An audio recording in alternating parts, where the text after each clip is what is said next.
All right, well, I'm right on 3 o'clock, so I'm gonna go ahead and get started. We've got a lot to cover today.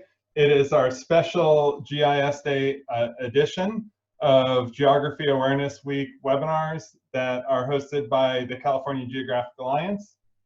I'm Tom Herman, the director of the California Geographic Alliance, coming to you from San Diego, also representing the California Global Education Project. And really excited for today. We're going to be kind of expanding the theme of GIS Day to include geospatial technologies, both GIS and remote sensing, and we're going to look at how geography can help with two very important concerns in our physical and social environments. So you're going to hear from two people who are passionate about their work, Krista West and Candice. And I think it's going to be very informative.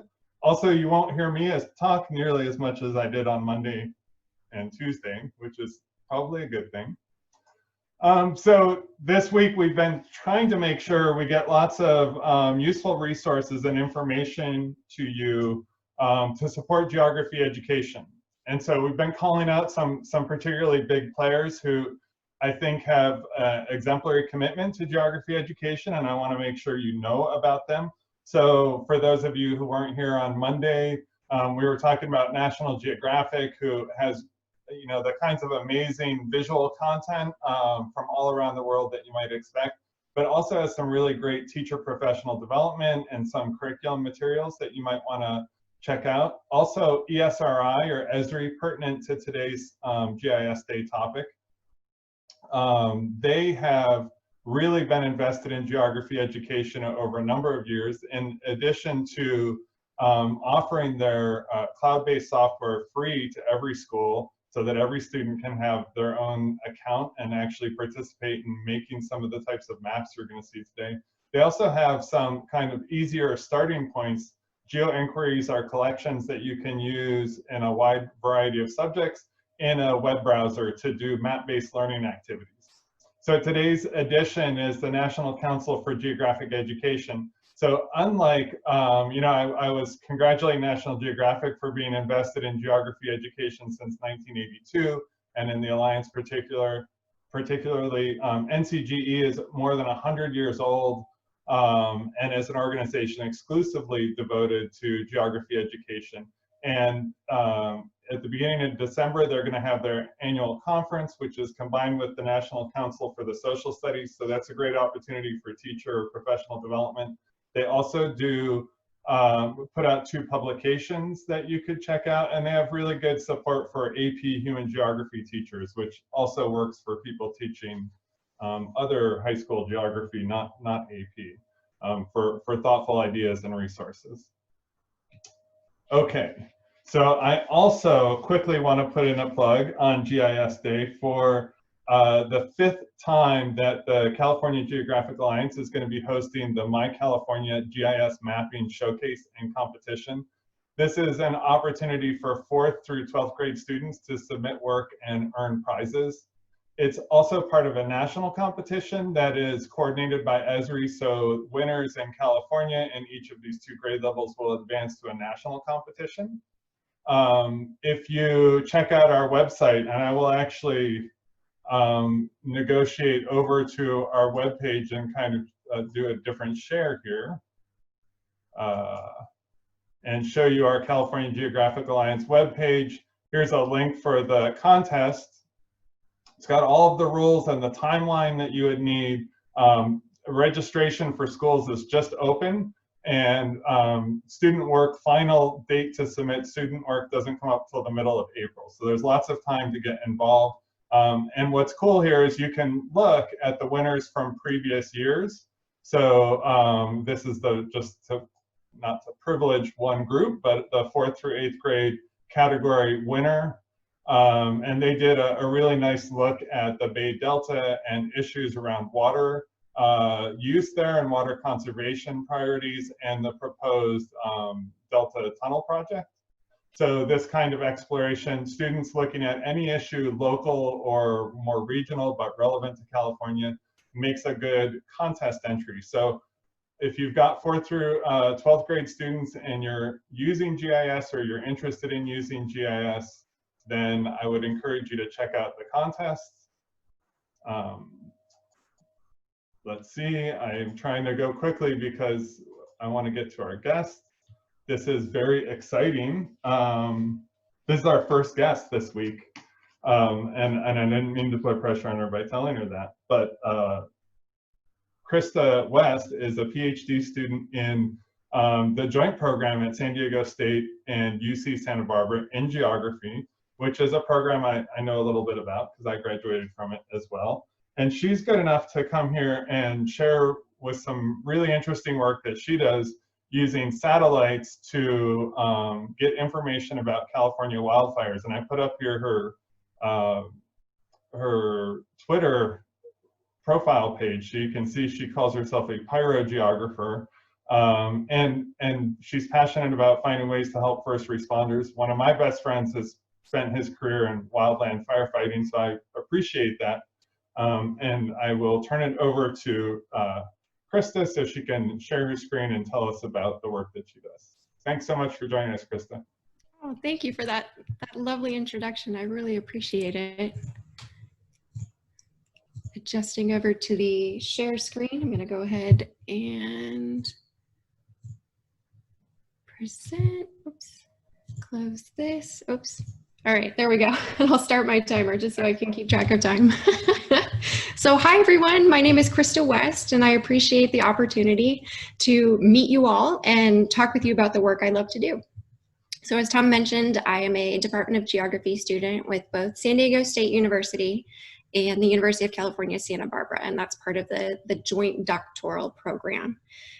Today, I'm going to be talking with you all about wildfires, and I'm going to share how I use images captured by satellites to look at them. So I'm currently located over here in San Diego, and one awesome thing that I love about being a geographer and working with geospatial technologies is I get to look at maps and gorgeous images of the planet every day. So here's a picture of me on the left, circled in red at a young age, learning about firefighters and what they do. And my interest in learning about wildland fire has only grown since then. My goal is to work on projects that will help keep firefighters safe because they sacrifice so much to protect the communities that they serve. And watching the news, as I'm sure you've all seen, there have been a number of extremely large wildland fires. We had our first mega fire in California this year, and fire season is far from being over. So while fires are natural for the environment and necessary to help some plant seeds sprout and clear the land of extra brush every so often, they're still pretty terrifying for the people that they affect. So that's why I want to do what I can to help everyone learn about fires and better prepare for them. So you're probably wondering, what do I do? This is GIS Day, it's Geography Awareness Week. Well, I'm a remote sensing scientist, and it sounds fancy, but all it really means is that I can study things in one place from another place. Technically, as long as I'm not touching the object, that's remote sensing. So my job is to use data acquired over another place and learn more about it, and then share that information with you. All kinds of tools can be used to do remote sensing. Drones, airplanes, boats, submarines, even handheld devices. I use satellite imagery while sitting safely at my computer at home. That's remote sensing. And it can be used for so many different projects. I'm looking at fire-prone landscapes, but other remote sensing scientists might be looking at coral reefs, plants, cities, even other planets. Remote sensing is both science and art. It definitely involves STEM topics, but I also get to work with color combinations to better highlight what I want to see in the environment, and that's the art part that I love so much.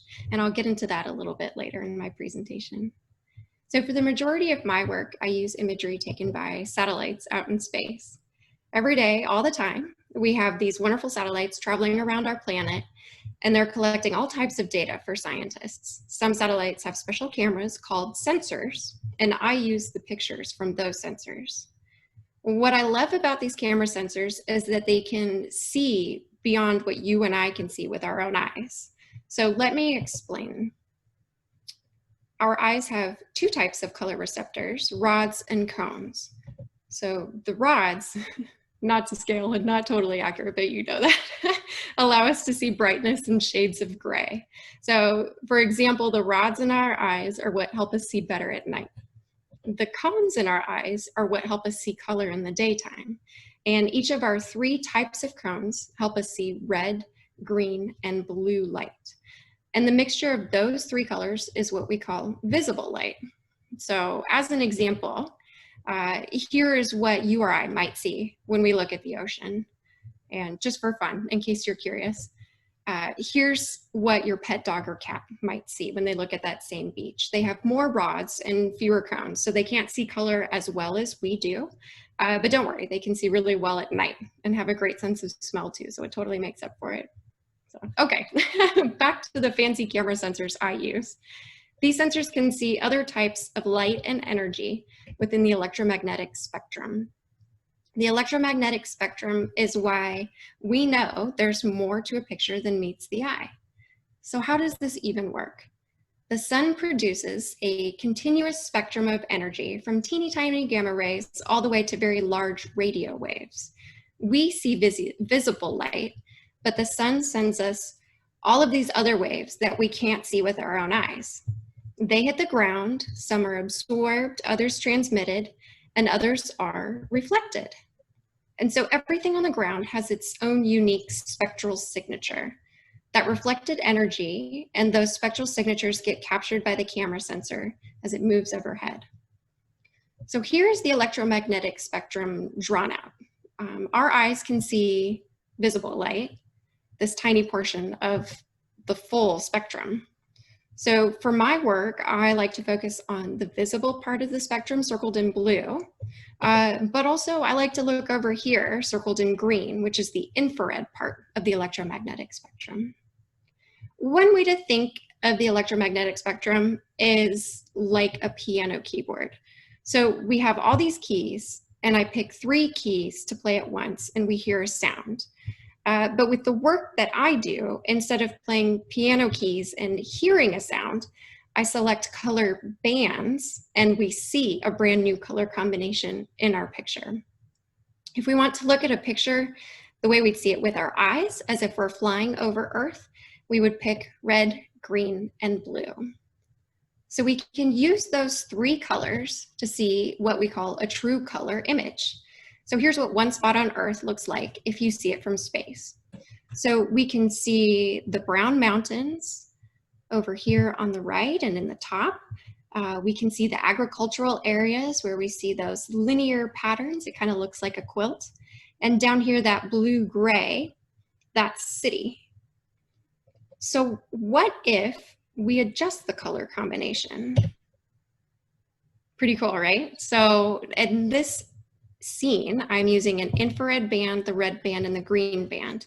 So it's not immediately intuitive, but the more you work with it, the more you learn how to interpret these scenes. So this bright red vegetation, well, that's vegetation, and it's very healthy. This darker red is still healthy vegetation, but it's a different type of vegetation, probably something like chaparral or some sort of shrub. Over here on the left-hand side, you see those really bright red circles, and those are probably irrigated agricultural plots. And so that's pretty interesting that just by adjusting our bands, we can look at the scene in a totally different way.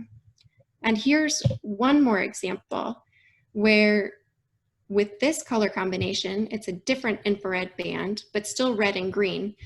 Healthy vegetation looks really green, but this magenta, purple, pinkish blob in the middle, that's what we call a burn scar. And so the more I work with arranging those color bands, the more I learn about different ways to look at our planet. And if you've ever used any of the fun filters, like on Instagram or on your camera, on your phone, different ways to change colors, it's kind of like that, to be honest. So now I would like to share some of the wildfire imagery I keep telling you about. When a satellite camera takes pictures of the Earth. It takes a whole bunch. And remote sensing scientists put those pictures together like you would do with a jigsaw puzzle. And when you see gaps in the pictures, like you do over here on the left-hand side or the right-hand side, that's just indicating that the satellite sensor didn't fly over that part of the planet that day. So this particular image was taken by what's called a planet scope sensor, and it was acquired over Southern California in December of 2017. You can see the ocean here in the bottom left. We've got Santa Barbara right here, Carpinteria, Ventura, and then everything above it is the land. And so what I can do now is look at a bunch of images taken each day. And if you can see down here on the bottom, there's sort of like a turquoise highlight as it goes through the days in December. So I'm looking at the fire progression of what was called the Thomas Fire. And that was ignited on December 4th, 2017, and was contained right around January 12th, 2018. But I can learn a lot more about the fire, where it's going, and possibly make predictions about where it's going next using progression images like this. So next, I'd like to show you a video captured by the Colorado Division of Fire Prevention and Control's multi-mission aircraft over the same fire. So this is still the Thomas Fire. And instead of a satellite, this is acquired from an airplane that has special permissions to fly over wildfires. Do you remember when I mentioned the infrared part of the spectrum? When the video switches to black and white, let me see if I can get it to play again. When it switches to black and white, right here, that's showing you the infrared part of the spectrum. So those white spots are representing very hot part of the ground. That's where the fire is. And the darker it is, the cooler it is. So now I would also like to show you some pictures from the Sentinel-2 satellite sensor. And I am working on these pictures with a specific goal in mind. And today I would like to work with you to choose different color bands so that I learn a little bit more about my scene and specifically learn where the fire is. So this is visible imagery. Remember what you would see with your own eyes using the red, green, and blue bands. And let's focus on one spot that I've outlined here in orange and zoom in. So what do we see? More smoke, right? We can see maybe kind of like a greenish brown area up top. We see the smoke here, maybe some brown mountains down here. Does it tell us where the fire is? I mean, yes, because we see the smoke, but I think that we can do better. So what if we adjust the colors and bring in one of those infrared bands? Now healthy vegetation looks bright red. We can see a burn scar, and we still see the smoke. So let's zoom in on that same exact location. What do you think? I mean, it's a useful band combination if we want to know where vegetation is. So remember, with this band combo, healthy vegetation comes out looking really red. We see that the burn scar is down here. It's a little bit more clear than it was in the visible image. We see the smoke, we see some hot spots, but I have a feeling we can still do a little bit better. So what about this? Pretty promising, right? Let's zoom in again. Same exact location we've been looking at with the past two images.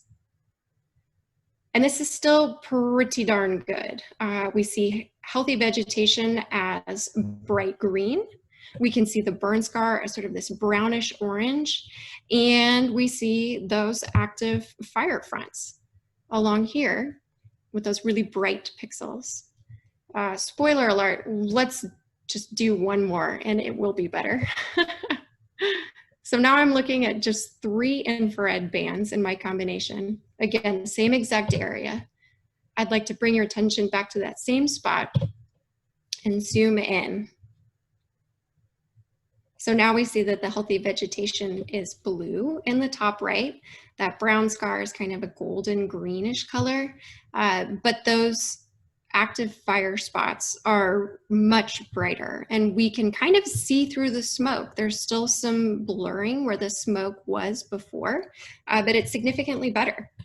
So here are all of those close-up images layered on top, and I'll just move through them. And these are all acquired by one single sensor at the same time. So it's not multiple images, it's just a single image with multiple bands. I hope I've convinced you just how cool this is. I think it's cool. I bet you all think so too. If you're here celebrating Geography Awareness Week, I think you're liking it. So one advantage of remote sensing of wildfires is that we can look at that data from a safe distance and then share that location information with firefighters. So a lot of times we can adjust the band so that we can see pretty well through smoke. And I mean, this is pretty hilly terrain. There's a lot of trees or a lot of shrubs in the area, so it's probably pretty hard to get to for somebody on foot. And we now have the ability to share with the firefighter the exact location of where that fire was. So my current research involves looking for areas with grasses that might be consumed by wildfires. So we have such a thing as the wildfire behavior triangle. So on one side, there's weather. Think about strong winds and low humidity, like Santa Ana winds, Sundowner winds, Diablo winds, depending on where you are in California. On the other side, we have topography. And our focus is mostly on really steep terrain because fire actually spreads faster moving uphill. And then the third side is fuels. So we're really focused on plants that catch on fire and spread that fire really easily. So eucalyptus, palm trees, grasses, especially really dry grasses, catch and spread fire very quickly.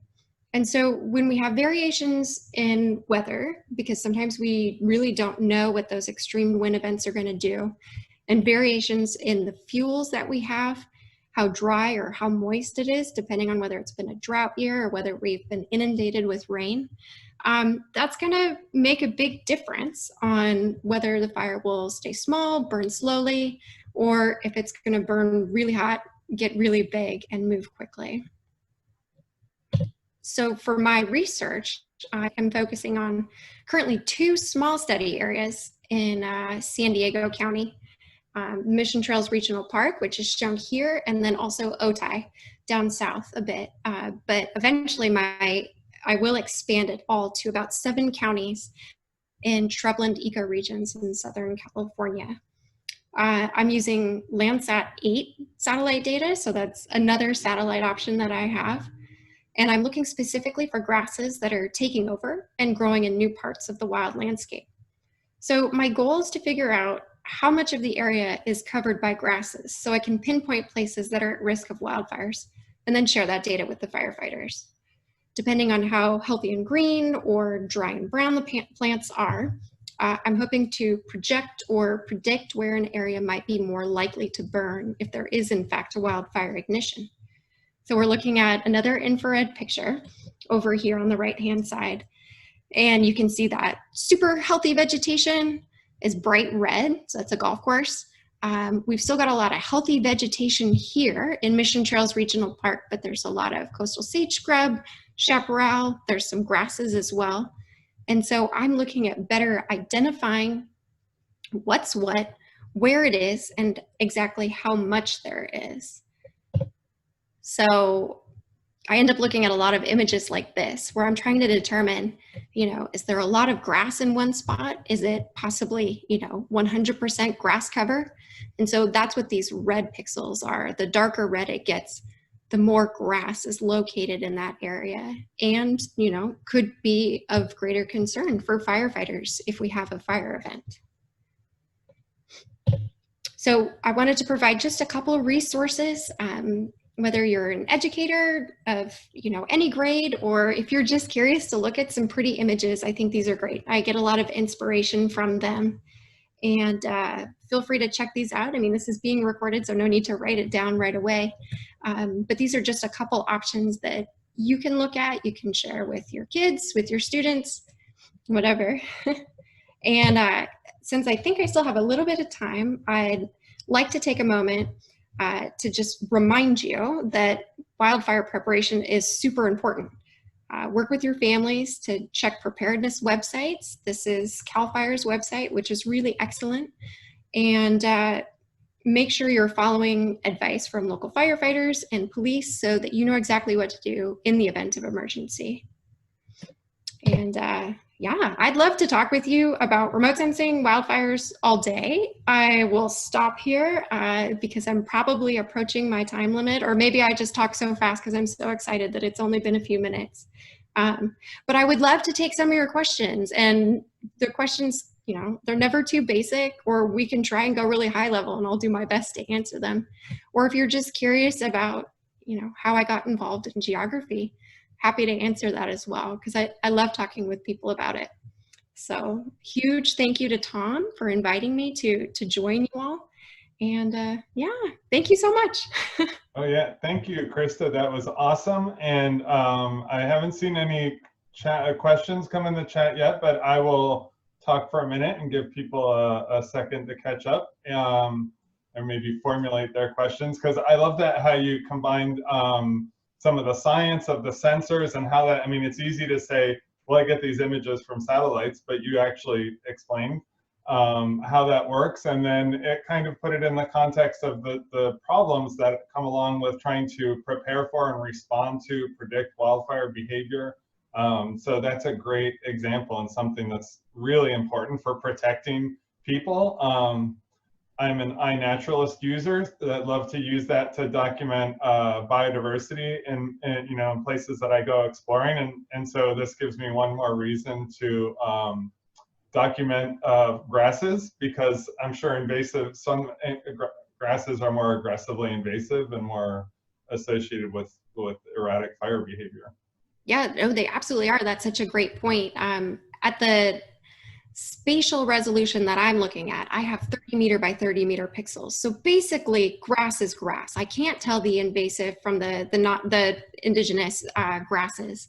But yeah, the invasive, the non-native grasses that kind of came over with European settlers when they were setting up cattle grazing, that it loves to burn. So it's super duper flammable, and that's why we're looking out for it. So yeah, anytime you're out there and you see that, just pop it into iNaturalist, because I'm following you. So yeah, I mean, and it's not like other people aren't hiking around Mission Trails Park having a good time. And if you want to learn some about grass diversity, I went to a department at New Mexico State that had range science, so I learned about grass types in New Mexico. That's incredible. That's so perfect. Food. It's kind of food. All right, well, Maruko says very interesting usage of GIS. Maybe everybody's composing really long, complicated questions by email. So I will thank you for taking time out of your busy day to share this exciting work, and good luck in your PhD and all the work that you'll do in the future. I'm sure it'll benefit lots of Californians. Thank you so much. I'm happy to turn off my video and hang out, and if anything pops up in Q&A or chat, I'll happy to answer it. So, awesome. Cool. Thank you again. All right. I am going to see if I remember. This is one thing you kind of forget where you were. So we had, that was an excellent, I mean, could not have been a more effective and successful first guest. So our second guest, you know, already I ran into a problem. Candice Mays was going to join us and she had a scheduling conflict. She represents an organization, Black Voice News, that runs a Black newspaper in Riverside, California, and where Krista described herself as a scientist, Candice describes herself more as a storyteller, actually has a background in teaching. So Candice and I were able to jump on Zoom yesterday and record the segment so that she could share her work as project manager for Mapping Black California. So I am going to see if I can navigate over to that, and you'll see me in a different shirt.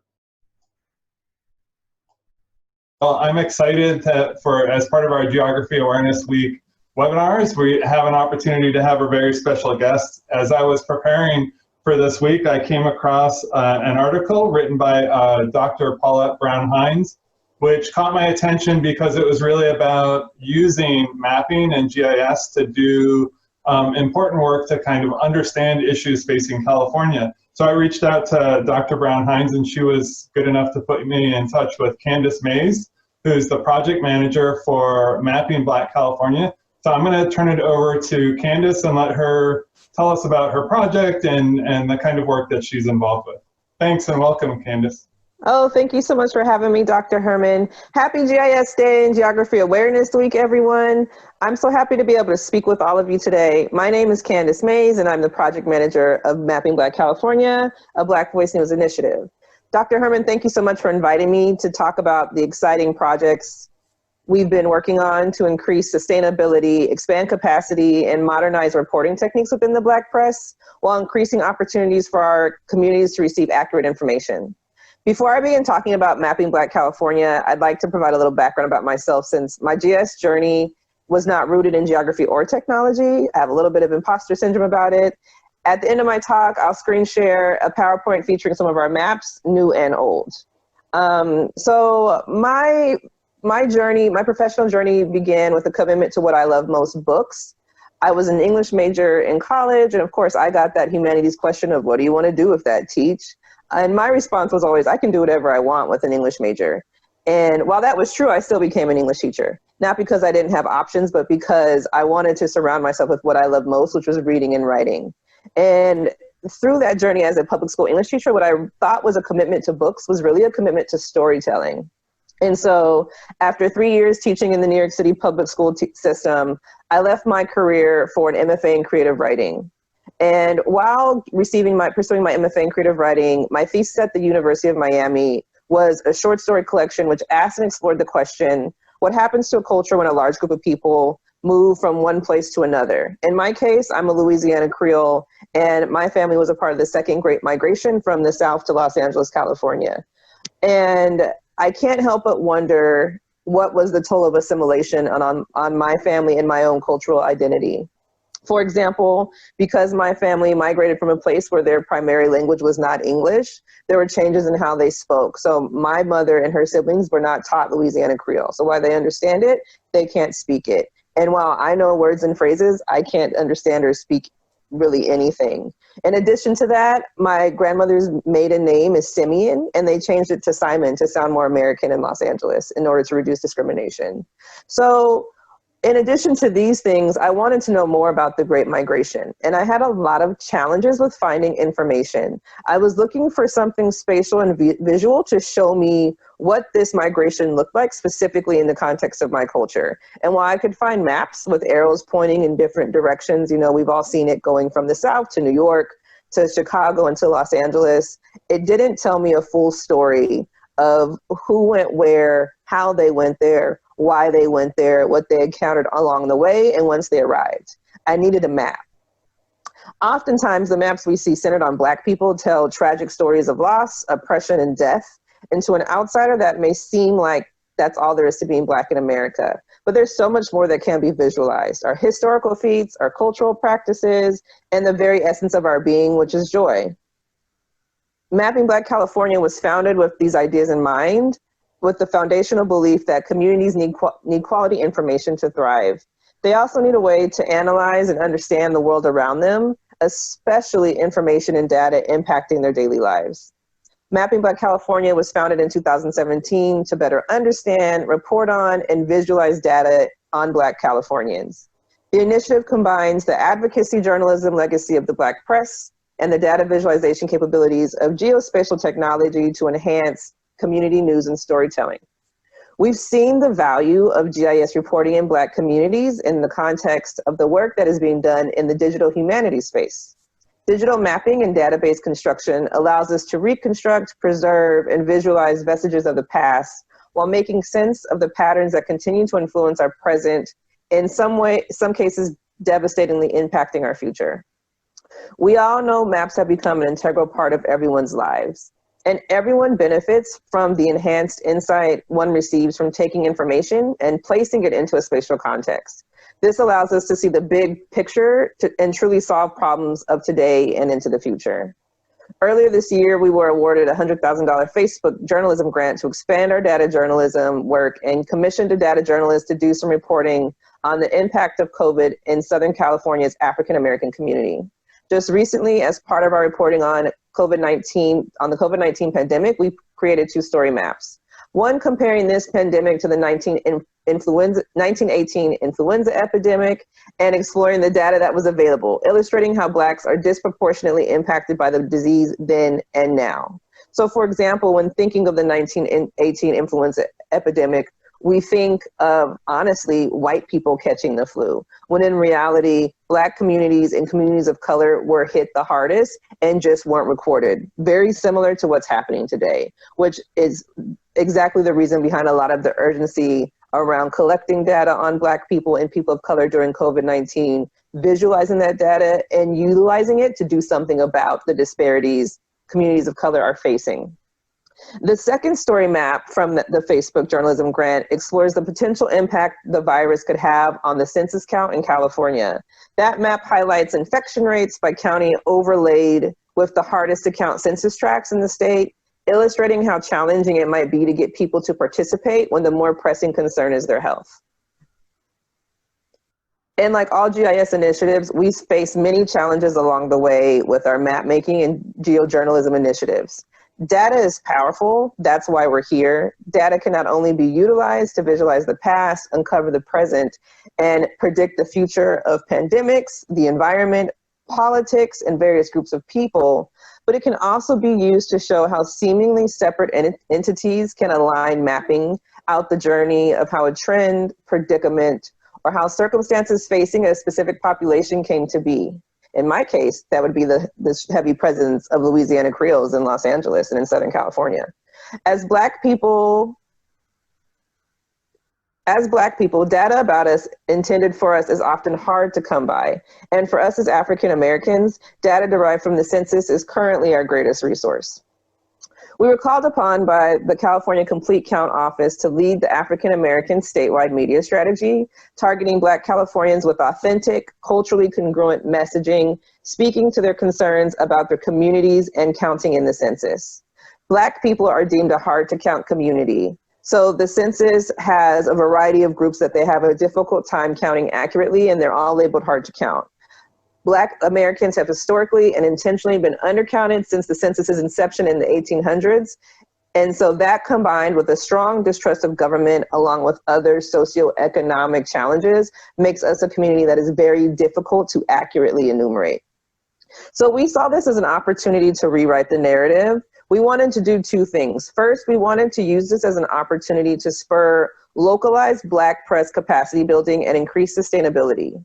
We developed a statewide of newspapers in predominantly historically Black communities. And our idea behind this is when we collect the data and we are doing the reporting on this information, how can we disseminate it as widely as possible? And that needs to be done via trusted messengers with trusted channels. And in our case, that's the legacy of the Black press and local Black newspapers across the state of California. So we developed a strategy where we would provide technical assistance to the newspapers, increasing their technological savvy. So it started very small with updating and tracking social media accounts, and then we would grow to modernize the reporting through GIS training, all while leveraging publication social capital to create a statewide coalition, increasing awareness and participation through this culturally aligned, data-informed, data-visualized journalism on the census. But first, we had to answer a very important question. Where exactly do Black people live in the state of California? Now, when you think of Black Californians, you think of some very specific communities across the state. However, when you look at the numerical data, you'll see that many of those communities are no longer predominantly Black. They're only Black in historical and traditional thought only. This is due to a variety of reasons. Number one, of course, is gentrification. Another one is the increased cost of living in those communities spurred by gentrification and in general, the displacement of Black people across the state. So you're no longer seeing them live in collective groups. We're now kind of fanned out across the state, making it harder to understand where we are and how you can reach us. So the California Complete Count Office had already produced a hard to count map. However, this map lumped all hard to count people of color together and did not disaggregate the data by race. This is a common issue. When the people collecting the data are not diverse, they often don't consider the context and communities and how this context impacts the story being told about them through data. In the case of the state's hard to count map, there was no story being told because you could see where hard to count people lived, but you didn't know what types of hard to count people lived there. And I recently encountered this in another mapping project that I'm working on, where a diversity layer was pulled. And when the question was asked, well, how is a community determined diverse, it was whether the odds of one person out of two people, one person being white and the other person being of color. However, it didn't specify which color that was. So we could be looking at data on a diverse community that actually didn't apply to our community. So having identified a major gap with the census's hard to count map, we got to work and dug for the data ourselves. There were significant challenges along the way. This data was extremely hard to find. And actually we had to do it the old fashioned way, which was word of mouth. And we were able to reach Walter Hawkins, who was a retired university professor who had done the work himself and had already scored and cleaned the data. Another challenge we faced was newspaper and newsrooms capacities to learn new technology while still getting a handle on social media. So we had to meet our media partners where they were, and we sacrificed our dream of building capacity into those publications, but that dream has reiterated into a future dream for Mapping Black California, which I'll get to. Upon wrapping up our contract with Census 2020, we walked away knowing that as a Black GIS initiative, we had to do things differently. Finding data has always been and will continue to be a challenge since the people making and collecting the data don't share the same circumstances as Black people, don't have the same concerns as Black people, and quite frankly, don't look like us. We now have several related projects in the works informed by the models, experiences, and challenges of working with the NBC Census Lab. The first is what we call the Black at Work map. And the Black at Work map utilizes participatory or crowdsourced mapping to collect stories from Black Californians about what it's like to be working while Black during COVID-19 in California, while also simultaneously collecting data. So as a geo-journalism service, we're always thinking about two things. We're thinking about the data and how to visualize it, and we're also thinking about where this data and its visualization is going to be reported. For us, that's predominantly in our publication, the Black Voice News, which is a 50-year-old Black legacy newspaper in Riverside, California. So that's a first project. We're learning as we go along with the Black at Work map. We thought it'd be easy to make a map, have it look cool, publicize it, and people would be dying to sign up, and that's not the case. So we're developing a beta philosophy, leveraging our platform as a newspaper to strategically garner participation before launching publicly. So that way we can have a robust map, because the more successful something looks, the more likely people will want to sign up for it. If successful, it will serve as a framework for participatory mapping projects in the future. And this, as I mentioned before, we're gathering stories for our reporting, and we're also collecting data that can be used for a variety of other things. We're also rapidly expanding and forming new partnerships. So our work on the census garnered us a lot of attention. And through that, we've won some grants that I've mentioned before, a couple that have not been announced. And we were able to hire additional map makers and also a data expert who the data we received, it has the ability to not only go through that data and pull out trends, but also frame those trends within the context of possible stories for our newspaper staff.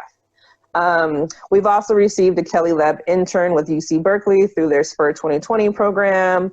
And he's researching police and sheriff funding at the city and county level statewide. This is another place where we encountered some challenges. We kind of hypothesized that there'd be a correlation between the racial demographics of a community and how much money they allocated to policing. And so far what we've uncovered is there is no consistent rationale or logic around how police funding is decided. So with all GIS journeys, where we're finding lots of data and we're comparing and contrasting and visualizing it to see what we come up with. But that's going to be the journey of completing that map is going to be a story in itself. We're also solving the issue of having a hard time coming up with data by building a data hub in 2021. The idea behind this data is to collect data on Black Californians and eventually expand nationwide, to make sure that data is routinely updated and to make that data available to our statewide network of partners. So that way we're doing some of the work for them. And this could even include making maps for them as well to report on. And all we ask for is reporting reciprocity. So whatever stories they write, we can publish in our paper and vice versa for access to all this information as a way to keep our dream alive, our failed dream from the census campaign. And moving forward into 2021, Mapping Black California's goal is to evolve from a map making project to a fully functioning geojournalism website. Our dream to save the Black press by increasing their capacity through modernized reporting practices continues. So the revised site will also be a resource for our census lab publications. So anything that Mapping Black California produces outside of the data hub, whether it be maps, additional data, or articles, will be openly available for their reporting and republication. They will also be able to submit requests to us. Ultimately, it's our goal for Mapping Black California to become the go-to place for all things utilizing GIS technology, data reporting, and other forms of data visualization to report on all things Black in California. Mr. Herman, if you don't mind, I'd like to pull up the PowerPoint and go through a couple of maps. All right, can you see this? Okay, so now I'm going to take you on a journey on some of the maps we've produced at Mapping Black California from beginning to end. In the beginning, our map making dreams were very, very modest, and we started out small. The Black Voice News has a foundation that runs a Footsteps to Freedom Underground Railroad study tour that takes teachers on a physical tour of the Underground Railroad down from Kentucky all the way up through Canada until it culminates in Rochester, New York, which is, as we know, is where many abolitionists lived and worked, including Frederick Douglass. And so as you can see, this map just kind of mapped out the places where they went and took you on a virtual journey as well as a physical one. This was the very, very first map Mapping Black California ever made. Our next map that we looked into was Segregation by the Sea, which looked at Black leisure in the state of California. That brings me back to my earlier point when we're talking about the other dynamics of being a Black person in the world. It's not always trauma, it's not always sadness, it's not always terrible. We find happiness and we find enjoyment just like anyone else, right? And so this map really centered on that by looking at locations of Black beaches in Southern California where Black people went to enjoy the sun and the ocean like everyone else. When I came on board a year ago, this map to me was especially intriguing because I had never considered California having segregated beaches. I don't know why. California was just as racist as every place else. But I never thought about that myself, you know. And one of the most interesting things about it is one beach is actually in one of my favorite places in Southern California. It's Santa Monica. And Santa Monica is a place that was a historically Black community prior to the 10 freeway being built through that Black community and displacing those Black people. That was also something that I did not know. When I think of Santa Monica, I don't think of Black people. And to know that this place that is now, you know, very well known, collects tourists from all over the world, was once a Black community was really shift my perspective on my own understanding of Black Los Angeles as someone who's actively researching and writing about it.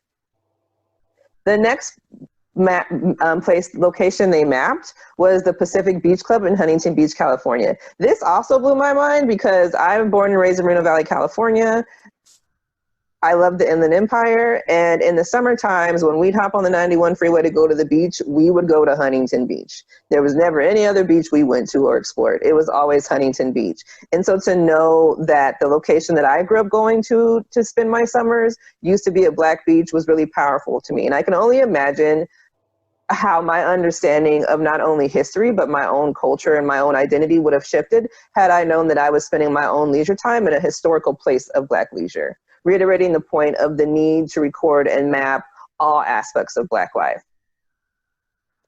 We also have moved into, as we progressed with our data journalism and started to infuse data and data visualizations into the reporting that we do, we developed a hate kills map in which we looked at the increase in hate crimes over the last several years in conjunction with the socio-political climate and the increasing racial tensions across the country. As you can see here with this map, high population areas tend to have very high rates of crime or hate crimes. Once again, I was shocked by California. You often grow up in a happy bubble where the experience you have is is the experience you think everyone has. And me growing up in Moreno Valley, California, where it became diverse and it was kind of like the suburban land, I never thought about the experiences of Black people outside of my experience until I even left California and met other types of Black people. So seeing a map like this really puts my experience into context. And so it's very powerful. This is our Black hard to count map that I was alluding to before, where you can really see specifically where Black people live in the state of California. The census, the California Complete Count Office, and I believe the Census Bureau actually has, I believe, 13 to 15 factors that label a community hard to count. This includes economic factors. This includes housing instability. This includes a population that is 0 to 5. 0 to 5 is considered hard to count because people don't realize you count your children as well. And so that's an easy issue to address, but it's a factor in determining what a hard to count community is. And this map is also where we learn that some of those Black communities that we think of as being predominantly Black are no longer Black. Case in point, Compton, California.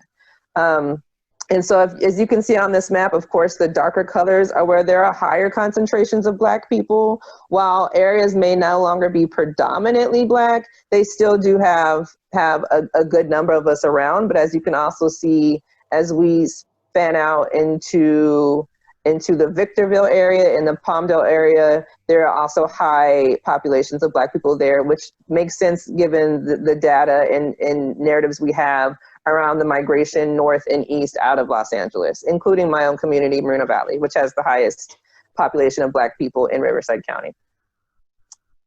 These are the two story maps that I was alluding to earlier, one on how the census was impacted by COVID-19. COVID-19 completely derailed the 2020 census strategy, in addition to some other factors, right, that we were already dealing with and trying to make sure the count was complete and the information being distributed was accurate. On top of trying to convince people to count, people also had to be concerned about COVID-19 and whether they could get to work safely, whether their elders living in their home were safe.